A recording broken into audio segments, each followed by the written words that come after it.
So the warm-up question says, a metal ball and a cotton ball are released from the same height in a vacuum. Which will hit the ground first? Explain. And then number 2 is a calculation. It says, if the cotton ball hits the ground with an impact speed of 12 meters per second, from what height was it dropped? So let's go ahead and talk about the first question first. If you drop 2 objects from the same height in a vacuum, again, in a vacuum just means in a void with the absence of air, so there's no air. Okay, then which is going to hit the ground first? Same time. Talked about this the other day. Okay, this goes back to the definition of free fall. They're going to hit at the same time because what it means for an object to be in free fall, and some of you forgot this because some of you were missing it on the warm-up, on the My Open Math assignment number 1. Okay, so as a reminder, being in free fall means that you are, or that the object is falling and the only force acting on it is gravity. Just the gravitational field pulling it down, which means there can't be any air or atmosphere or anything like that. Okay, now for the purposes of our calculations, in order for us to actually do the math, we have to assume that there is no air because we can't do the math. We can't assume that it accelerates at negative 9.8 meters per second each second if we don't make that assumption. Typically the questions will say to ignore or neglect air resistance. If they don't, for the purposes of our calculations, you still need to be able to do that unless I tell you that specifically tell you that there's air. But again, you need to know what free fall is for a conceptual question when I say which of these is in free fall or which one is not in free fall. So again, these are going to hit at the same time because they're both in free fall. When they're in a vacuum, the only force acting on them is gravity. You can have objects free falling on other planets as long as you, again, neglect air resistance. But on Earth, that rate is negative 9.8 meters per second every second. So same time as your answer to number 1. Number 2 is this calculation. If the cotton ball hits the ground with an impact speed of 12 meters per second, from what height was it dropped? Again, in order to answer this, we need to identify the information that we know about this scenario. And a good way to start is with a picture. So there's my cotton ball. It has an initial velocity of 0 because it says it was dropped.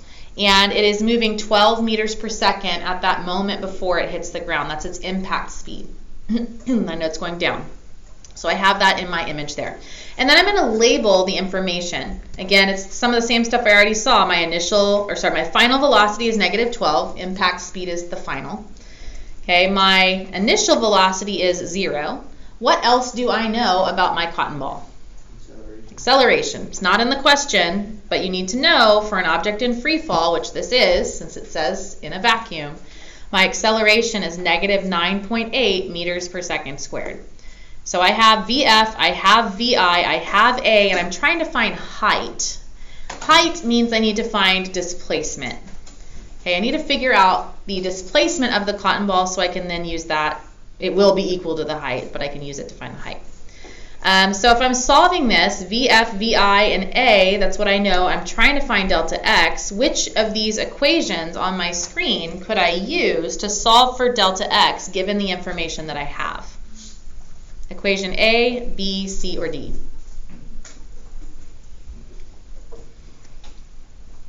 What do you think, Kelsey?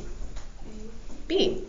VF squared equals VI squared plus 2A delta X. That is the equation you want to use. Now, could you use equation A? Sure, if you want to find time, you could. You could find time with equation A, and then you could find delta X. That works too. But if you want to do it in a single step, you have to use equation B. So we're going to plug into that equation. VF squared equals VI squared plus 2A delta X. Substituting in looks like this. Negative 12 squared equals 0 squared plus 2 times negative 9.8 times delta X. Real quick, before we go any further, when you type negative 12 squared in the graphing calculator, it is going to spit out the answer negative 144. Is that what you should get when you square negative 12? No. No. Okay, if you square a negative number, you should get a positive number, but the calculator doesn't group it like that. The calculator is doing order of operations, and it's doing exponent before it applies the negative. It's treating it like a multiplication step. So if you want the calculator to actually give you the correct answer, you have to group the negative with the number in parentheses. just keep that in mind whenever you're solving these problems. If you put a parenthesis in front of the negative and then after the 2 and 12 and then square it, it will give you 144. If you're doing it in any other way, it's going to give you negative 144, but you need to then say, oh wait, that's not right, it should be this. It's going to throw off your sign if you don't do that, so just keep it in mind. Make sure that your answers are what you would expect them to be.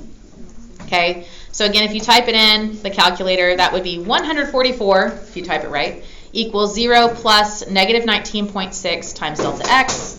I'm trying to solve for delta x. I need delta x by itself. I need to divide both sides by negative 19.6, and that is going to give me a displacement of negative 7.35 meters. So my displacement is negative because I am falling, but my height, I wouldn't say my height is negative. I would say my height is simply 7.35 meters. That is the height from which it fell if it falls 7.35 meters to the ground.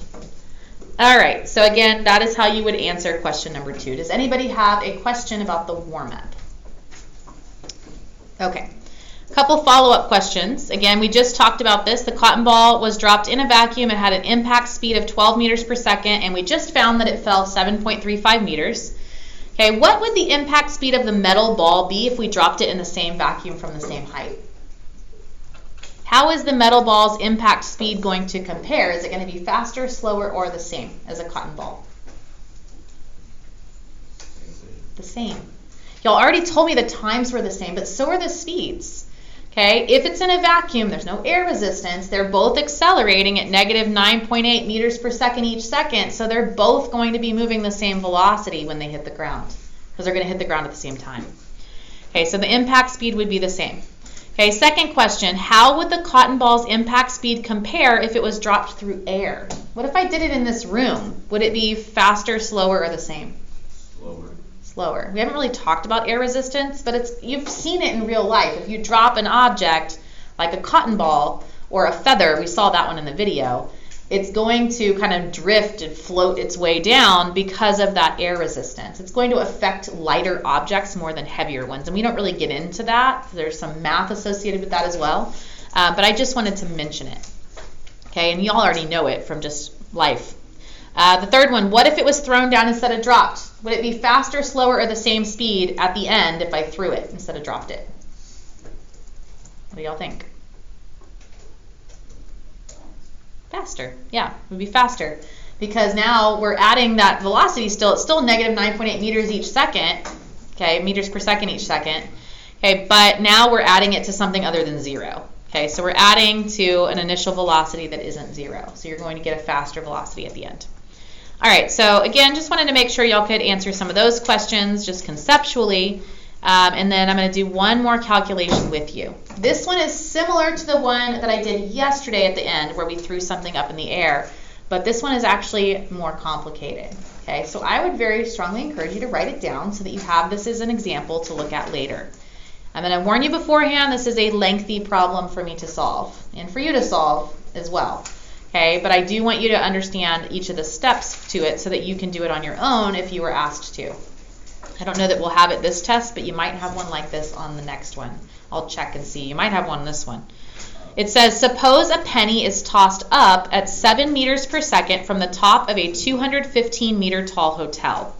Ignoring air resistance, how long will it take the penny to hit the ground? Again, I'm going to start with a picture, and that's especially important for objects thrown upward.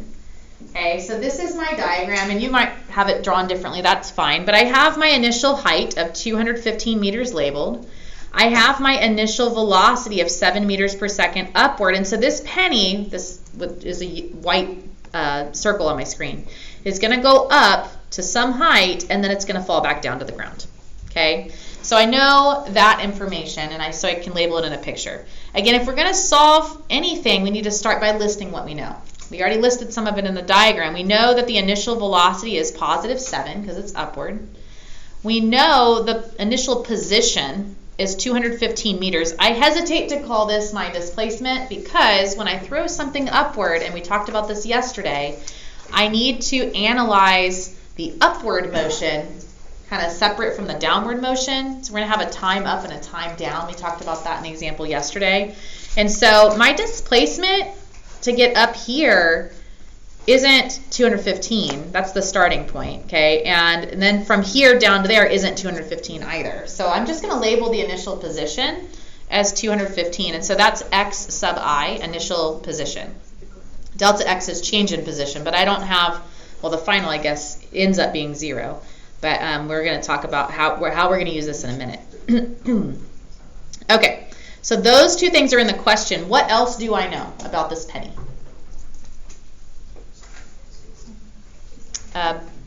Brooke, what else do I know? Brooke G. About this penny. Cool, stops at the top. I was looking for something else first, but that is right. It does stop at the top. What else do I know, though? Acceleration. Okay, you gave me the harder of the two answers. The acceleration is gravity, negative 9.8 meters per second squared. But yes, she also said it stops at the top, and that is absolutely correct. The final velocity at the top, or the velocity at the top, we can call it the final here, if we're just looking at the upward portion, is 0. And guys, if you have an object thrown upward, you're going to need to use the top point, probably. Especially you have to on this one. Okay, you have to here. So I don't know anything about the velocity here. I don't know how fast it's going at the end. But I do know at the top that it's not moving. If I throw something up in the air, it's going to stop moving before it starts to fall back down. So we're going to, and again, you can make a note, anytime you have an object thrown upward, you need to analyze the upward motion separate from the downward motion. So we're going to figure out the time it takes to get up to the top, and then we're going to figure out the time it takes to get back down to the bottom. Yesterday, our calculation, our object was thrown or launched up from the ground, and it landed on the ground, and so it landed at the same height that it was launched from. That's a lot easier than this. This is not landing at the same height. So we can't do what we did yesterday. Yesterday, if your object is launched and lands at the same height, then time up equals time down. That's not going to be the case here because it's not going very far up and it's going a long way down. Okay, and so our times are not equal. Time up will not equal time down. So we have to solve for time up. Okay, we're not going to need this position because I'm just trying to figure out this change here. So this 215 doesn't even matter. How far am I from where I started? That's what I need to figure out because I need to figure out the total height. And I need that because I'm going to need to figure out how long it takes to get back down to the ground. But I can't use this, so I'm going to cross it off. It's still true, I just don't need it. So I have initial velocity, acceleration, final velocity. I'm trying to find the time it takes to get to the top, and then I'm going to have to find the time back down so that I can add them together. But right now, I'm going to focus on time up. And so if I'm trying to find time up, and I know VI, A, and VF, and I want to find T, that's going to be this first equation. Yes? Why did you cross out the initial position? Because she asked why I crossed out the initial position. Because I'm trying to figure out how far it went from where it started, I don't really need that for the calculation. Because I'm just looking at the distance up from the starting point to the top. So this 215 isn't going to matter for this part. We're going to use it in a minute. All right, so equation A, VF equals VI plus A times T. That's what we're going to plug into. VF is 0 because we're looking at just the top here. VI is 7, and then A times T. A is negative 9.8. If I want to solve for T, I need it by itself, so I'm going to subtract 7 from both sides. So that's going to leave me with this. Negative 7 equals negative 9.8 times T. And then again, I need T by itself, so I'm going to divide both sides by 9.8, and that, or rather by negative 9.8, and that's going to give me negative 7 divided by negative 9.8, which is equal to 0.714 seconds. That is rounded, but that is the time it would take to get up to the top. Okay, so if you throw something at 7 meters per second upward, it's going to rise for 0.714 seconds, and then it's going to stop for that split second before it falls back down. So far, so good? Okay. Yesterday, we were able to just stop here and double it because yesterday it landed at the same height. We can't do that now because now we're throwing it off of a building, so it's going up and then coming back down lower than where it started. So we need to figure out the time down, but what else do we need in order to do that? Okay, anybody have any thoughts about what other piece of information I might need to know in order to figure out how long it takes this penny to go from this top position all the way to the ground? Anybody have a guess? Benny, do you have a guess? Delta x from the top to the bottom. Perfect. He said the delta x from the top to the bottom, yes.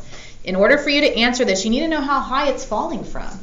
You can't do it if you don't know that. So we need to find the height. We need to know how high it goes. It's not 215 because it went up from there. So it's a little bit more than that. We need to find that. Okay, so again, same information that we have. I added in the time up.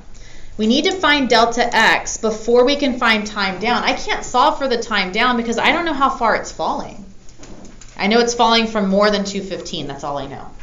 Okay, so we need to figure out what the delta x is, and then we find time down. That's why I said this is a long problem. It has multiple steps to it. Okay, so the equation to find delta x. Again, I have VI, A, VF, and T, so I can actually use any of these equations, B, C, or D, to find delta x. I can't use A because it's not in there. I'm going to use equation C because it's the easiest one, I think, to use, but D would be okay too. I wouldn't use the second one because then you have to rearrange it. Plugging into this looks like this. Delta x equals 7 times 0.714 plus 1/2 times negative 9.8 times 0.714 squared. When I multiply those, I get 5 for this one. I get negative 2.5 for this one. And guys, you have to watch your sign. If you forgot to put the negative on your gravity, you're about to get the wrong number.